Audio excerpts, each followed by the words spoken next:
박근혜에 대해서 25년간 알아온 박근혜에 대해서 아버지가 생전에 뭐라고 평가하셨어요? 아버지가 돌아가시기 전에 이제 그 2007년 경선 당시에 예. 박근혜 당시 후보가 조순재를 모른다라는 얘기를 하죠. 이제 그거에 대해서 아버지는 결정적으로 이 사람은 평생 거짓말을 달고 사는구나. 평생 달고 사는구나. 예, 그러니까 거짓말을 해왔는데 예. 도저히 거짓말을 할 수 없는 부분까지 거짓말을 한다는 거에 대해서 이제 아버지가 격한 분노를 느끼셨죠. 그러니까 75년부터 자기가 일을 도와줬는데 네. 25년간이나 그런데 경선에 나와서 잘 모른다고도 아니고 이제는 관계가 끊어졌다도 전혀 아니고 모른다. 네, 전혀 모른다. 네. 그때 이제 도저히 참을 수 없다 이렇게. 근데 이제 뭐 아버지 입장에서는 여러 가지 감정이 있었어요. 왜냐면 그냥 어떤 사람이 날 모른다고 거짓말하는 자체가 문제가 아니고 유족들도 모른다. 유족이라는 거는 최태민 씨의 유족들 또 다 모른다고 했다. 라는 이제 근거를 가지고 거짓말을 하셨어요. 최태민 씨의 가족들도 조순재 모른다더라. 예. 라고 나도 모르지만 예. 그래서 아마 그때 최순실 씨가 아마 모범 답안을 주지 않았을까. 그렇겠죠. 이런 질문이 나오면 대답을 이렇게 모른다고 해라. 에 따라서 그냥 하셨을 것 같아요. 그 화나는 것 뿐이 아니고, 이제 아버지를 아는 많은 사람들로부터 의혹을 좀 받죠. 이렇게 모른다고 했을 때에는 그래도 뭐 뒤로 와서 뒤에서 좀 이렇게 돈도 챙겨주고. 돈을 챙겨줬거나. 내가 너 모른다고 할 테니까 너 입 다물고 있어. 그렇죠. 하고. 네. 어떤 그 모종의 협의가 있지 않았냐는 의심을 하게 되는 거죠. 아버지가 이제 주변에서 야 너 돈 받고 이딴 벌어 주는 거 아니야? 이런 얘기를 듣는 게 또 더 화가 나는 거예요. 그거를 못 참으셨던 거예요. 더 화를 났고. 예. 그러니까 나의 의지와 나의 인생이 다른 사람들에 의해서 어떤 평가가 내려질 때 속수무책일 거라는 그거에 대해서 이제 항거하시는 거죠. 그런 일이 터지기 전에도 그렇게 긴 세월 네. 지켜봤으면 바로 옆에서 지켜봤잖아요, 사실은. 그렇죠. 네. 지켜봤으면 평가가 있을 거 아니에요. 뭐라고 평가했냐 이거죠. 아버지의 그 진정서나 이제 그 녹취록. 거기에 나온 거로는 무능하다. 거짓말을 너무 잘한다. 그리고 잘못 있으면 다 뒤집어 씌운다 남에게. 네. 이렇게 요약돼요. 그런 얘기를 평상시에 하셨어요? 아주 많이는 아니고요. 네. 그런 얘기는 간간히 제가 들었던 얘기죠. 자기가 다 하라고 한 일이었는데 저는 책임지지 않고 다 뒤집어 씌운다. 영남재단에서 벌어졌던 일들이 이제 아버지가 직접 개입됐던 일이고 같이 책임을 지고 물러나시게 됐는데 그렇게 물러나시는 과정에서도 아버지가 어떻게 됐는지 제가 다 봤기 때문에 적어도 어느 한 조직의 보스가 되거나 뭐 지도자가 되려면 좋든 싫든 책임져야 할 문제는 책임져야 되고 인정해야 되는데 그런 부분이 전혀 없다는 거죠. 그 녹취록에는 그런 대목도 나오지 않나요? 거짓말을 하는데 거짓말을 자기 신념화해서 그러니까. 진짜로 그게 진짜인 걸 믿는 것처럼 거짓말을 한다고. 네. 거짓말을 스스로 믿어버리는 거짓말 있잖아요. 그래놓고 분명히 자기가 사인한 건데 이 사람은 다 책임을 지고 자기는 모른 척 한다는 거예요. 완벽하게. 죄의식도 없이. 뭐 그런 유의 설명들이 있어요. 그러니까 아버지가 평소에 모사했던 박근혜가 대통령이 되어서 안 된다는 이유가 그런 거. 그렇죠. 네. 그 진정서에도 보면 그 당시에 이미 국정농단이라는 단어가 쓰여요. 네. 진정서 안에. 그 진정서는 어디에 제출한 진정서죠? 한나라당? 한나라당 당시 강재섭 경선, 의원, 예. 강재섭 대표한테 보내고. 네. 이 사람 대통령 되면 안 된다고 열받은 거예요. 2007년 이명박하고 경선할 때. 이명박 캠프의 사람인 것 같아요. 그 두 사람과 긴 이야기를 9시간에 걸쳐서 한 게 소위 조순재 녹취록인 거예요. 사실은 그런 말씀 하셨죠. 이제, 이 나라가 최순실의 밥상이다. 밥상 된다. 예언이에요, 예언. 박근혜 대통령이 이제 그 당시 후보가, 최순실이 젓가락이다. 최순실의 젓가락이다. 그렇게 될 거다, 나라가. 큰일 났다. 정확하게 보셨네. 네. 근데 그때 왜 그런 말씀 하셨는지 그것도 그때 이해 좀 못하겠죠. 신기하긴 해요. 예. 그냥 본 게 아니라 아버지가 돌아가시기 전에 그런 후회를 하셨다면서요. 박정희의 재산을 최태민에게 넘기는데 제가 정확한 워딩은 아닌데 네. 대략 그런 의미 넘기는데 내가 기여한 것에 대해서 크게 후회한다. 아버지가 자책을 하셨어요. 굉장히 많이. 뭐라고? 내가 잘못한 일의 결과라고 생각하셨던 부분이 있고, 그러니까 전체적인 구조가, 그리고 내 손으로 그랬다. 내가 내 손으로. 직접 개입했다라는 데 단어와, 네. 내 손으로 그랬다라는 부분이 나와요. 내 손으로 했다. 이제 저는 나중에 그걸 제가 해석을 해야 되는 부분이 있는데 근데 그 내 손으로 했다는 게 이제 겨우 말하자면 최순실이 그런 돈을 가지고 휘두르고 박정희 대통령의 뭐 예를 들면 금고 혹은 비자금 뭉탱이 돈이 옮겨지고 이제 옮겨지는 과정에서 어떤 에피소드 하나가 있어요. 네. 그걸 가지고 제가 이제 강하게 추정을 하는 부분인데 네. 저희 친척 되시는 이제 어르신이 젊으셨을 때 운동하시는 분이셨는데요. 이제 그분이 운동하는 그 사범들하고 유단자들을 이제 몇 명 동원을 해서 강남의 어딘가에 가서 지키는 장면이 나와요.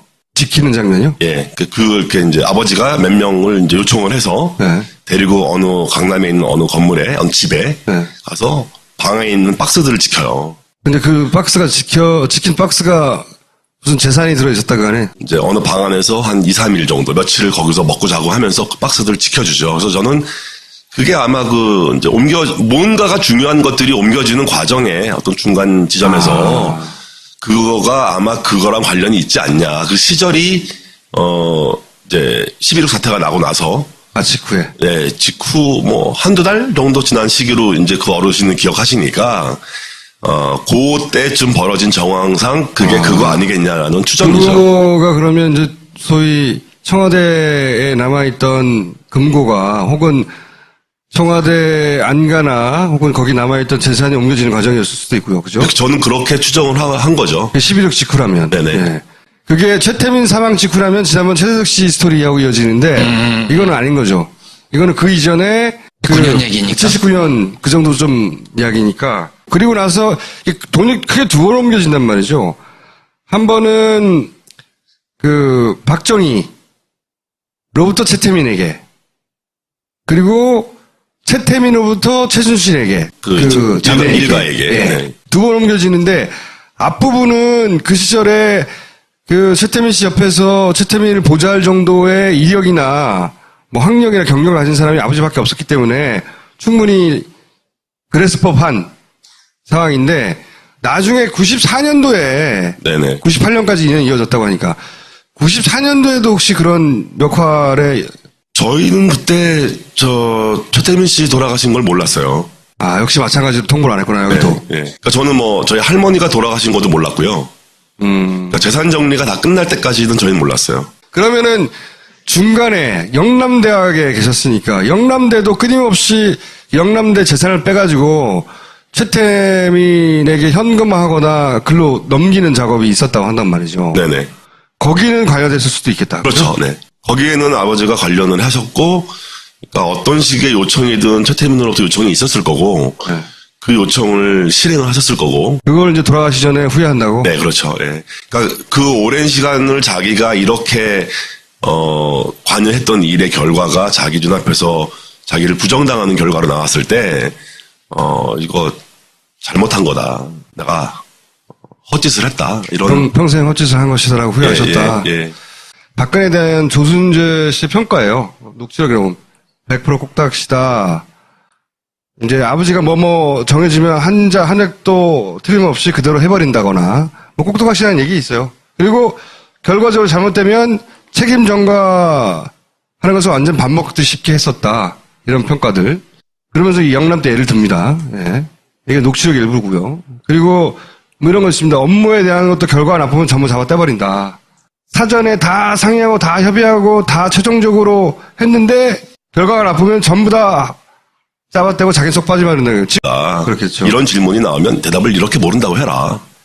에 따라서 그냥 하셨을 것 같아요. 그 화나는 것뿐이 아니고 이제 아버지를 아는 많은 사람들로부터 의혹을 좀 받죠. 이렇게 모른다고 했을 때에는 그래도 뒤로 와서 뒤에서 좀 이렇게 돈도 챙겨주고 돈을 챙겨줬거나 내가 너 모른다고 할 테니까 너 입 다물고 있어. 그렇죠. 하고. 네. 어떤 그 모종의 협의가 있지 않았냐는 의심을 하게 되는 거죠. 아버지가 이제 주변에서 야 너 돈 받고 이딴 벌어 주는 거 아니야? 이런 얘기를 듣는 게 또 더 화가 나는 거예요. 그거를 못 참으셨던 거예요. 더 화를 났고. 예. 그러니까 나의 의지와 나의 인생이 다른 사람들에 의해서 어떤 평가가 내려질 때 속수무책일 거라는 그거에 대해서 이제 항거하시는 거죠. 그런 일이 터지기 전에도 그렇게 긴 세월 네. 지켜봤으면 바로 옆에서 지켜봤잖아요, 사실은. 그렇죠. 네. 지켜봤으면 평가가 있을 거 아니에요. 뭐라고 평가했냐 이거죠. 아버지의 그 진정서나 이제 그 녹취록. 거기에 나온 거로는 무능하다. 거짓말 너무 잘한다. 그리고 잘못이 있으면 다 뒤집어 씌운다 남에게. 네. 이렇게 요약돼요. 그런 얘기를 평상시에 하셨어요? 아주 많이는 아니고요. 네. 그런 얘기는 간간히 제가 들었던 얘기죠.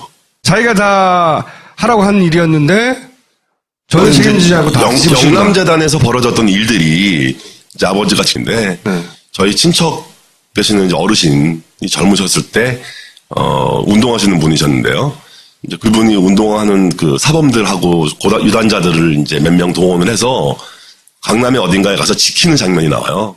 지키는 장면이요? 예, 그렇게 이제 아버지가 몇 명을 이제 요청을 해서 네. 데리고 강남에 있는 어느 건물에, 어느 집에 네. 가서 방에 있는 박스들을 지켜요. 근데 그 박스가 지킨 박스가 무슨 재산이 들어있었다 그 안에? 이제 어느 방 안에서 한 2, 3일 정도, 며칠을 거기서 먹고 자고 하면서 그 박스들을 지켜주죠. 그래서 저는 그게 아마 이제 뭔가가 중요한 것들이 옮겨지는 과정에 어떤 중간 지점에서 그거가 아마 그거랑 관련이 있지 않냐. 그 시절이, 이제 11.6 사태가 나고 나서 직후에. 네, 직후 한두 달 정도 지난 시기로 이제 그 어르신은 기억하시니까, 그때쯤 벌어진 정황상 그게 그거 아니겠냐라는 추정이죠. 그거가 그러면 이제 소위 청와대에 남아있던 금고가 혹은 청와대 안가나 혹은 거기 남아있던 재산이 옮겨지는 과정이었을 수도 있고요. 그죠? 저는 그렇게 추정을 한 거죠. 11.6 직후라면. 네네. 예. 그게 최태민 사망 직후라면 지난번 최재석 씨 스토리하고 이어지는데 이거는 아닌 거죠. 이거는 그 이전에 직접 개입됐던 일이고 같이 책임을 지고 물러나시게 됐는데 그렇게 물러나시는 과정에서도 아버지가 어떻게 됐는지 제가 다 봤기 때문에 적어도 어느 한 조직의 보스가 되거나 지도자가 되려면 좋든 싫든 책임져야 할 문제는 책임져야 되고 인정해야 되는데 그런 부분이 전혀 없다는 거죠. 그 녹취록에는 그런 대목도 나오지 않나요? 거짓말을 하는데 거짓말을 자기 신념화해서 그러니까 진짜로 그게 진짜인 걸 믿는 것처럼 거짓말을 한다고. 네. 거짓말을 스스로 믿어버리는 거짓말 있잖아요. 그래놓고 분명히 자기가 사인한 건데 이 사람은 다 책임을 지우고 자기는 모른 척 한다는 거예요. 완벽하게 죄의식도 없이 그런 유의 설명들이 있어요. 그 아버지가 평소에 모사했던 박근혜가 대통령이 되어서 안 된다는 이유가 그런 거. 그렇죠. 네. 그 진정서에도 보면 그 당시에 이미 국정농단이라는 단어가 쓰여요. 네. 진정서 안에. 그 진정서는 어디에 제출한 진정서죠? 한나라당 당시 강재섭 의원, 예. 강재섭 대표한테 보내고. 이 사람 대통령 되면 안 된다고 열받은 거예요. 2007년 이명박하고 경선할 때. 이명박 캠프의 사람인 것 같아요. 그 두 사람과 긴 이야기를 9시간에 걸쳐서 한 게 소위 조순재 녹취록인 거예요. 사실은 박근혜에 대해서 25년간 알아온 박근혜에 대해서 아버지가 생전에 뭐라고 평가하셨어요? 아버지가 돌아가시기 전에 이제 그 2007년의 경선 당시에 예. 박근혜 당시 후보가 조순재를 모른다라는 네. 얘기를 하죠. 이제 그거에 대해서 아버지는 결정적으로 이 사람은 평생 거짓말을 달고 사는구나. 평생 달고 사는구나. 예, 그러니까 거짓말을 해왔는데 예. 도저히 거짓말을 할 수 없는 부분까지 거짓말을 한다는 거에 대해서 이제 아버지가 격한 분노를 느끼셨죠. 그러니까 75년부터 자기가 일을 도와줬는데 네. 25년간이나 그런데 경선에 나와서 잘 모른다고 또 아니고 이제는 관계가 끊어졌다도 전혀 아니고 모른다. 네, 전혀 모른다. 네. 그때 이제 도저히 참을 수 없다 이렇게. 근데 이제 아버지 입장에서는 여러 가지 감정이 있었어요. 왜냐면 그냥 어떤 사람이 날 모른다고 거짓말하는 자체가 문제가 아니고 유족들도 모른다.